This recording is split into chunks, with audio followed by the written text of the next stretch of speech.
আসসালামু আলাইকুম। আপনারা সবাই কেমন আছেন? আজকে আমাদের মুরগির বাচ্চাগুলো বাইরে নিয়ে আসছি। আর যখন বৃষ্টি হয়েছিল তখন কিন্তু এই বাইরেই ছিল। আর আমরা একটা বস্তা দিয়ে ঢেকে দিয়েছিলাম। কারণ মুরগির বাচ্চাগুলো যখন বৃষ্টি হয় এরপর কিছুক্ষণ পর রোদ উঠে যায় আবার বের করতে হয়। এগুলো খুব ঝামেলা। তো তার জন্য ভাবলাম যেহেতু কিছুক্ষণ পর আবার রোদ উঠবেই, তো এখানে ঢেকে রাখি। আর এখানে ঢেকে রাখার পরে মুরগি কিন্তু ভিজে নাই। মুরগির খাঁচাটা হয়তো চারদিক দিয়ে ভিজছে। দেখেন মুরগিগুলো ছাড়ছি, মুরগিগুলো কিন্তু পুরা একদম শুকনা। কোনো ওদের শরীরে কোনো পানি যায় নাই। আর আমাদের মুরগির বাচ্চাগুলো একটা সমস্যা হচ্ছে বেশি, সেটা হচ্ছে যেগুলো টাইগারের বাচ্চা ছিল ওগুলো একটু বেশি বড় হয়েছে, আর যেগুলো একটু দেশি তো ওগুলা কি করে ওদেরকে ঠোকর দেয়। আর ঠোকর দিয়ে ওদের মাথার তাজ তুজ ওগুলো একদম রক্তাক্ত করে ফেলে। তো এটা খুবই একটা ঝামেলা মনে হচ্ছে আমার কাছে। তো যার কারণে আমি যেগুলোকে ঠোকর দেয় ওগুলা বারান্দায় নিয়ে আসছিলাম। পরবর্তীতে দেখি দিনের বেলা মানে খুব গরমের একটা, ওদের দেখলে বোঝা যায় ওরা হা করে নিঃশ্বাস নেয়, কি অবস্থা হাদায় শুধু। তো এটা দেখে আমার খুবই খারাপ লাগতেছিল। এরপরে আমি আবার মুরগির বাচ্চাগুলোকে বাইরে ব্যাক করি। কারণ ভাবলাম যেহেতু গরমের দিন, তো এভাবে যদি রাখি তাহলে ওদের সমস্যা হবে, ঠান্ডা লেগে যাবে। আর ঠান্ডা লাগলে নানান ধরনের রোগ ছড়িয়ে যায়। ঠান্ডা হাঁচি দিবে, সর্দি লাগবে, জ্বর আসবে, এমনকি নাক বন্ধ হয়ে যাওয়া পর্যন্ত মারাও যেতে পারে মুরগির বাচ্চাগুলো। তো তার জন্য আমি অতটা রিস্ক নিতে চাচ্ছি না। ভাবলাম ভাগ্যে যদি থাকে তাহলে এখানেই থাকবে। চোরের ভয় করে নিয়ে যাচ্ছি, তো ওটা করা যাবে না। এখন আবার ছেড়ে দেওয়ার পরে আমাদের মুরগির বাচ্চাগুলো দেখতে পাচ্ছি ওইরকম একটা হারাচ্ছে না, কিন্তু যেখানে রোদ ওইখানে হয়তো কম যায়। তো এভাবে ভালোই আছে, বেঁধে পালার চেয়ে মানে ছেড়ে দেওয়া দিলেও একটু ভালোই থাকে।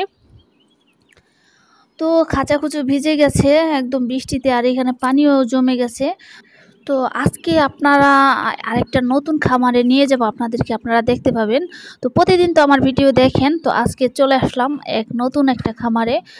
তো প্রথমে এসে দেখি মুরগির সমারোহ, তো দেখতে খুব ভালো লাগতেছিল। তো এই যে দেখেন, মাশাল্লাহ আমার কাছে খুব ভালো লাগতেছে। আর সবাই দেখেও মাশাল্লাহ বলবেন, কারণ তারাও তো শখ করে খামার করে। কারোর বদনজর লেগে যাক সেটা কেউ হয়তো চাবে না। তো দেখেন তাদের খাবারের অবস্থাটা। আর এই যে কলা গাছগুলো কিন্তু আমার ছোট ভাই লাগিয়েছে, ওই পাশের থেকে এই পাশে চলে আসছে। তো এই যে এই একটা খামার ঘর, এই পাশে একটা খামার ঘর, পরে মুরগির একটা ঘর, দেশি মুরগির। তো খুব ভালো লাগতেছে দেখে, মানে এই পরিবেশটা খুব সুন্দর। আমার জীবনে যদি কখনো পারি তো এরকম একটা জমিন, এত বড় একটা জমিন থাকবে, তারপর ওটা ওইখানে মুরগি পালবো, হাঁস পালবো, খুব শখ, খুব ইচ্ছা বলা চলে। তো কখনো যদি আল্লাহ তাআলা কখনো তৌফিক দেয় এরকম করে সাজাবো নতুন একটা। দেখেন হাঁসও পালে এবং হাঁসের পুকুরও তৈরি করছে ঠিক আমার মতন, আমার খুব ইচ্ছা এরকম। তো দেখতে পাচ্ছেন এখানে পেঁপে গাছ আছে, আর পেঁপে গাছ কিন্তু আমার অনেক পছন্দের গাছ। পেঁপে গাছ, কাঁঠাল গাছ, আম গাছ, তারপর লিচু গাছ, এগুলো আমার খুবই পছন্দের গাছ। তো এই পরিবেশটাই দেখেন, এদের হাঁসগুলো খুব ছোট থাকতে আপনাদেরকে দেখিয়েছিলাম এই হাঁসগুলো, মানে বেশ কিছুদিন আগে, প্রায় অনেক দিন হবে, হয়তো 2-3 মাস হতেও পারে। তখন আপনাদেরকে এই হাঁসের বাচ্চাগুলো দেখিয়েছিলাম, ছোট ছোট কালো কালো। তো দেখেন এদের কালারটা সাদার মধ্যে কালো, কি সুন্দর লাগতেছে, মাশাল্লাহ মাশাল্লাহ। তো এরা মনে হয় ডিম পাড়ে অথবা পারবে। দেখেন ওদের পিছনটা কতটা ভারী হয়ে গেছে। তো ওদের হাঁটা চলা দেখলে বোঝা যায় যে ওরা ডিমে চলে যাচ্ছে বা আসবে এরকম একটা। তো ঘুরে ঘুরে এদের খামারটা সুন্দরভাবে আমি পর্যবেক্ষণ করছিলাম, দেখতেছিলাম, কারণ আজকে ছিল তালিম। তো তারা সবাই ঘরে, আর আমি এই জায়গাটা পুরোটা সুন্দরভাবে আমার মতন করে ভিডিও তুলতেছিলাম। তো এই পাশে দেশি মুরগি, আর আমাদের টাইগার মুরগির বাচ্চা কিন্তু এরাই নিয়েছিল। আমাদের টাইগার মুরগি না, মানে বীজ ডিম নিয়েছিল এরা। তো 3 হালি বীজ ডিম নিয়েছিল, তারপরে বাচ্চা ফুটিয়ে বের হয়েছিল। টাইগারের বের হয়েছিল এমনই 27টার মতো। তো এখানেই আছে, এই যে দেখেন হলুদ কালার যেগুলা, তো এগুলোর ভিতরেই আছে, মিশে গেছে। আর এদের বাচ্চাগুলো কিন্তু একটু বড় বয়সে আমাদেরটার থেকে।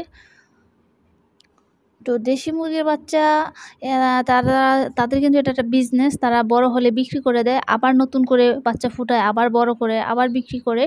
তো এটা তাদের একটা বিজনেস।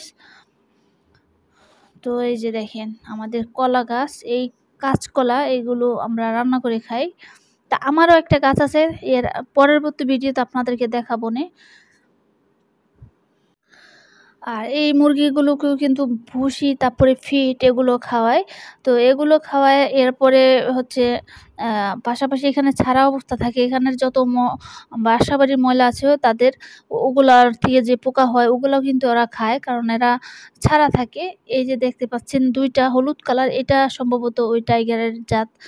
তো আমরা তো বলতেছি টাইগার, এখন লোকের থেকে যেটা রাখছি এটা হাইব্রিড সোনালী নাকি অরিজিনাল টাইগার আমরা তো সেটা আবার জানি না। যেটা শুনছি বা জানছি সেটা হচ্ছে টাইগার। আর এদের সবচেয়ে বড় সুবিধা হচ্ছে এরা পুরাটা দেয়াল করে মানে চারদিকটা ঘেরাও করে রাখছে। এতে করে কুকুর বিড়ালের হাত থেকে তাদের মুরগিগুলো কিন্তু ওরা রেহাই পায়। তো আজকের ভিডিও ছিল এই পর্যন্তই। আপনারা সবাই ভালো থাকবেন, সুস্থ থাকবেন। আসসালামু আলাইকুম।